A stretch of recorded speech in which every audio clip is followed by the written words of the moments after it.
soal hadis yang intinya menyebutkan bahwa membunuh cicak atau tokek mendapat pahala, baik sekali pukulan, 2 kali sampai 4 kali. Karena jika memang seperti itu terlihat kejam menurut saya. Masya Allah. Bagaimana Ustaz? Teman-teman sekalian, persoalan sebelum masuk ke cicak dia. Ya, sebelum masuk ke cicak. Ada di hadis Muslim nomor hadis 2238 riwayat Sa'ad bin Abi Waqqas, termasuk nanti di Al-Bukhari nomor hadis 3359 riwayatnya Ummu Syuraik. Sebelum masuk ke persoalan cicak, Anda mesti pahami dulu hikmah Allah ketika menciptakan sesuatu makhluk apapun itu terdiri setidaknya dari 3 hal. 3 hal. Yang pertama, ada ujian kemaslahatan. Di makhluk itu dicipta supaya kita mengambil maslahat kebaikannya aja dari situ. Seperti saat Allah menciptakan lebah misalnya. Buat ciptakan lebah, ya. Ketika diciptakan kan buat supaya kita ngambil madunya kan. Madunya ambil, Masya Allah, antum gak pernah persoalkan lebahnya. Diambil manfaatnya, dari madunya, dari sengatannya untuk obat dan sebagainya.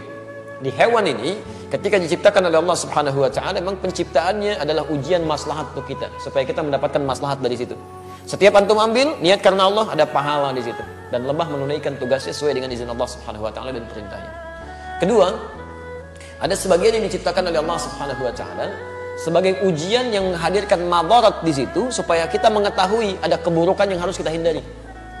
Ada keburukan yang harus kita hindari. Misal, nyamuk diciptakan oleh Allah Subhanahu wa Ta'ala. Ketika diciptakan oleh Allah, mohon maaf untuk menunjukkan bahwa ada lingkungan yang kotor di situ, yang tidak bagus. Ada penyakit yang harus dihindari. Makanya ketika dia ditunjukkan oleh Allah, dia muncul fitrahnya, dia memang mesti, misal dieksekusi, dibunuh kan? Kenapa dia mesti dibunuh? Karena di lingkungan itu ada yang kotor, plus dia pun membawa kotoran yang mungkin bisa berpindah satu dengan yang lainnya. Di pelayanan kehidupannya, tasbihnya kepada Allah, memang khidmatnya untuk menunjukkan ada tanda yang kotor nih pada diri saya. Ada sesuatu yang buruk di lingkungan Anda. Jadi nyamuk tuh ketika datang, dia membawa sesuatu yang baik untuk kehidupan kita. Cuman dilihat dengan persepsi yang kotor. Ini ada ujian madarat maksud kita. Ya. Ini ada yang kotor, yang gak bagus. Kita bunuh nyamuk di situ, menghilangkan kotoran yang ada di dalamnya. Tapi diciptakan oleh Allah untuk menandakan ada sesuatu yang harus kita hindari untuk kebaikan kita. Makanya ketika Allah menciptakan nyamuk ataupun lalat, ya Masya Allah turun ayat di situ. Quran surah kedua Al-Baqarah ayat 26. Posisi paling kanan, dari tengah sampai dengan ke bawah. Innallaha la yastahi ayyadriba mathalan ma ba'udatan fama fawqaha. Allah itu enggak pernah punya rasa malu. Kalaupun harus membuat perumpamaan dengan menciptakan nyamuk, karena di balik itu pasti ada kebaikan maslahat untuk kita.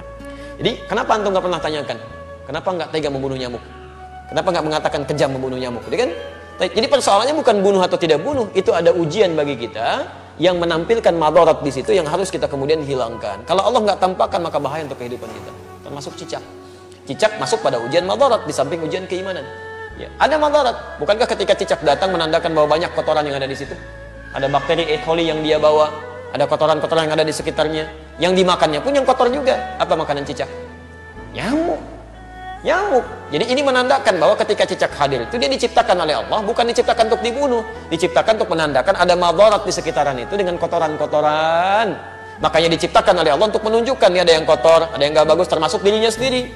Maka Nabi menyampaikan riwayat Sa'ad bin Abi Waqqas, ya qala anna Nabiy sallallahu alaihi wasallam, bahwa Nabi sallallahu alaihi wasallam amara qatlal waza', memerintahkan untuk membunuh cicak dan ada pahala di situ. Bunuhnya cicak itu seperti kita membunuh nyamuk untuk menunjukkan ada kotoran-kotoran di situ yang hikmahnya harus kita jauhkan. Memang diciptakan dia untuk menunjukkan itu dan harus dibunuh dia. Harus dibunuh. Ketika Anda bunuh itu bukan cuma ada pahala di situ, tapi menghilangkan keburukan-keburukan yang mungkin muncul. Termasuk di situ mengusir keadaan-keadaan jin, karena jin senang di tempat yang kotor. Makanya saya bisa katakan kalau ada cicak tuh beberapa tempat, itu jin biasanya ada juga di situ. Karena senang di tempat-tempat yang kotor. Ya, senang di tempat-tempat yang kotor. Jelas di sini? Wasamma bi fuwaisiqa, dan Nabi menyebutnya dengan hewan fasik kecil. Hewan fasik kecil. Selain membawa kotoran, dia pernah juga meniup-niup api yang sedang membakar Nabi Ibrahim supaya semakin menyala.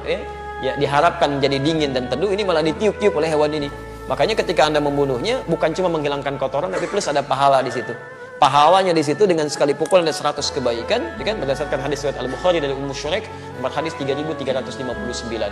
Dan terbunuhnya cicak itu menghadirkan bagusnya kebaikan-kebaikan dengan menghilangkan kotoran yang ada di dalamnya. Jelas di sini? Di antum pahami dulu ini hikmahnya. Kalau nggak paham hikmahnya, Masya Allah nanti muncul macam-macam. Wah ini kan melanggar hak asasi kehewanan saya kan. Masya Allah. Ada macam-macam lah. Nyamuk kan tuh nggak bilang gitu. Nyamuk kan sama aja. Kenapa nggak bilang antum nyamuk kejam? Ya, membunuh nyamuk kejam, bunuh lalat kejam dan sebagainya. Kalau di nyamuk ada kotoran, cicak juga ada kotoran. Ya, jadi sama aja sebetulnya. Ini yang kedua gambaran keimanan kita untuk mengikuti petunjuk syariat.